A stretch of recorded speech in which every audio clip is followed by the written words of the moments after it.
Tausiah dari Komite Madrasah pada rapat Komite Madrasah dengan orang tua wali murid kelas 7.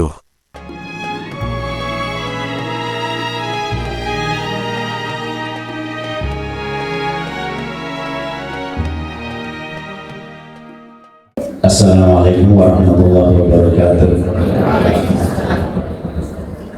Alhamdulillahirabbil alamin wa bihi nasta'inu ala umuri dunya waddin. Arsalna rasulahu bil huda wa dinil haqq liyudhhirahu ala dini kullih. Asyhadu an la ilaha illallah wahdahu la syarika lah wa asyhadu anna Muhammadan abduhu wa rasuluh. Allahumma shalli ala Muhammad wa ala alihi wa sahbihi ajma'in. Amma ba'd. Pada beliau Ibu Kepala Madrasah, pada beliau komite,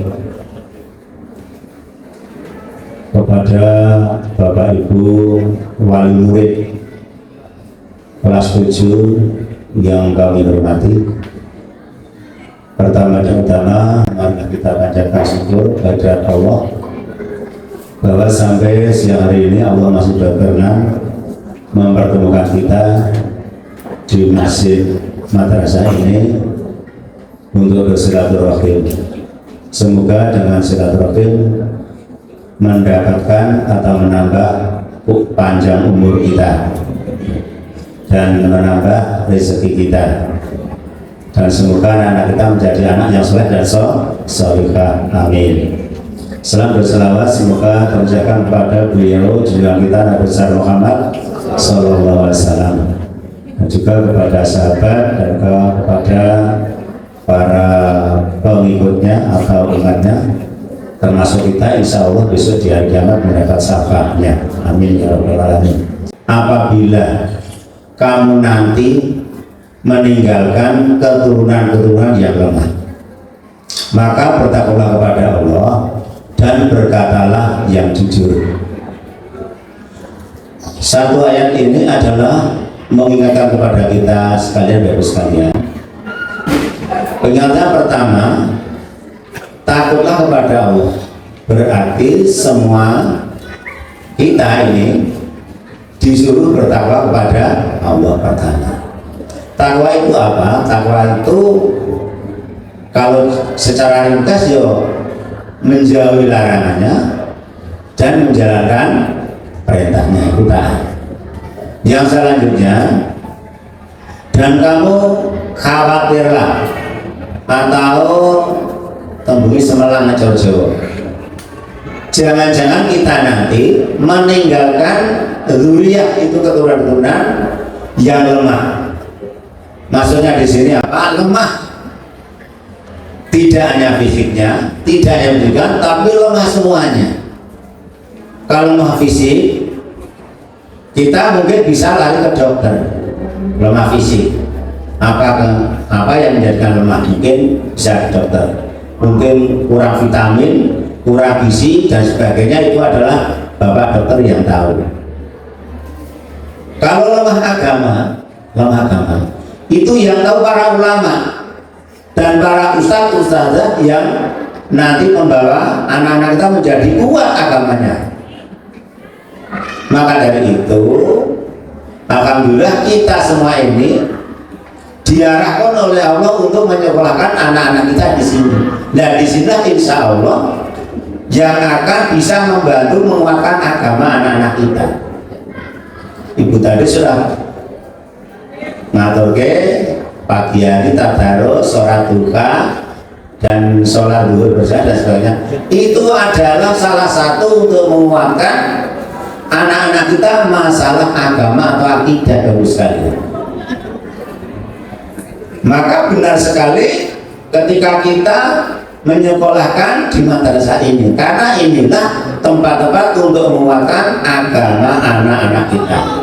Sebab apa agama harus dikuatkan? Memang agama itu adalah suatu kekuatan yang akan membawa dunia dan akhirat. Nah, kalau nanti tadi cuma lemah fisik saja mungkin terbatas waktunya, tetapi agama ini adalah ketika lemah agama akan membawa dampak dunia dan akhirat. Di dunia seumpama besar anak-anak akhlak kita sudah baik. Akhlak itu apa toh? Akhlak itu adalah hasil dari ketaatan kepada Allah. Itu akhlak. Jadi apa tidak dibuat-buat maksudnya. Jadi ketika akhlak itu baik, itulah hasil ketaatan dia kepada Allah. Nah, kita menunjukkan anak kita taat kepada Allah sudah dimulai di madrasah ini. Tadarus Al-Quran, ada tanfid, ada sholat duha, sholat duha, itu adalah penguatnya. Sehingga ketika anak kita itu taat, yang ngapunten, seumpama kesandung itu yang dibaca ya tidak yang lain pasti astagfirullah atau innalillahi wa inna ilaihi raji'un. Itu ketika anak kita berakhlak mulia. Karena apa? Sudah dididik di sini beri dasar. Di sana-sana mungkin pembicaranya ya yang baik-baik. Itu ketika sehingga Bapak sekalian di sekolah sudah diajarkan, diberi pelajaran oleh Bapak guru di sini. Di rumah kita juga tetap ngeredai kepada anak-anak kita. Seumpamanya sholat subuh itu ketika ibu doa. Jangan membiarkan anak kita itu sholat subuh itu sampai jam 6 atau jam setengah 7. Diusahakan apa? Sebab inilah usaha kita di sekolah sudah diusahakan oleh Bapak Ibu Guru, di rumah usaha kita. Diweling nek turu aja wengi. Lah ra wengi malah ngebiari, Pak. Ora tau wengi kan bapak atau wengi malah ngebiar. Maka ketika anak itu nyekapunan belum pulang jam 9 malam atau jam setengah 9, dicari kemana? Sesudah dicari apa? Disuruh tidur. Jangan dibiarkan. Ketika ada dibiarkan, wah mesake Pak, wong anak emang bubar lelean nanti wong iya nyebut buka subuh. Jangan biarkan. Itu nanti lama-lama anak itu menjadi lemah akidahnya. Wah bapak ibu yang untuk kayak mesake aku yang turut karena ya tidak seperti itu. Kita lebih baik memaksa anak kita ke surga daripada kita membiarkan anak kita nanti lemah imannya. Sehingga ketika dimanja tidak dibangunkan ketika subuh dan tiap-tiap sholat 5 tidak diingatkan, nanti menjadi lemah agamanya, macam tidak aman kondisinya. Dan juga Bapak sekalian, memang sekolah madrasah ini adalah mendidik anak-anak kita supaya menjadi anak yang soleh dan solehah. Oleh karena itu mensoleh dan mensolehkan itu juga tidak mudah. Nek gawe anak salah mungkin gampang gitu ya. Nek membuat anak yang soleh dan solehah itu adalah merupakan pekerjaan yang berat bagi kita. Apalagi lingkungan semakin lama semakin modern, bahkan modernnya kadang-kadang dibawa kepada negatif. Oleh karena itu menyekolahkan anak atau kita mensoleh dan mensolehkan anak tetap mengaburkan, tetap mengeluarkan tenaga, pikiran, bahkan biaya. Kita bekerja berat. Kita ibaratnya orang ini nyambut gawe, awan nyambut gawe untuk siapa? Untuk anak kita. Nah anak kita supaya bagaimana? Jadi anak soleh dan solihah.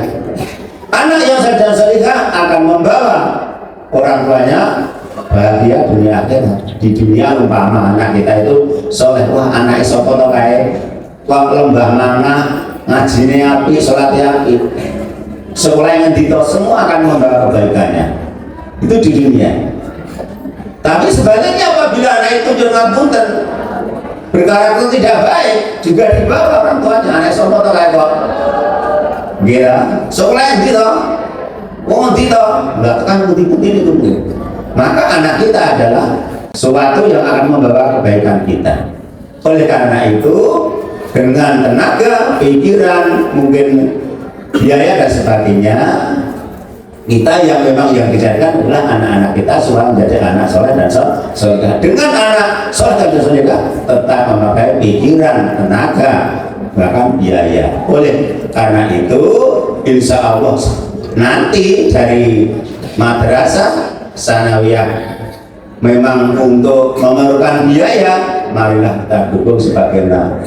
Nah dukungan panjenengan sedoyo insya Allah juga menjadi amal jariyah. Amal jariah itu bagaimana? Amal jariah itu amal yang sudah diberikan kepada madrasah atau di mana saja.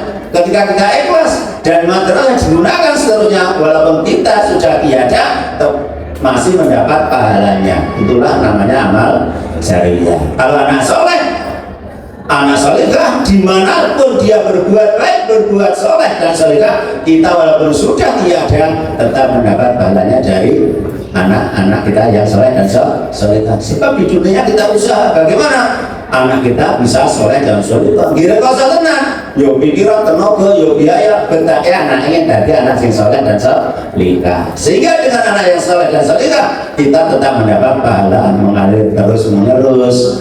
Oke, jadi bapak sekalian, monggo sambil mengaken kewajiban Mas tetap menggadai di mata putra wayang dengan sebatas tetap kemuju mergi yang leres dan mugi dados anak ingkang soleh dan solehah. Maka tadi seklataraken yang ngapunten sudah dikirangan.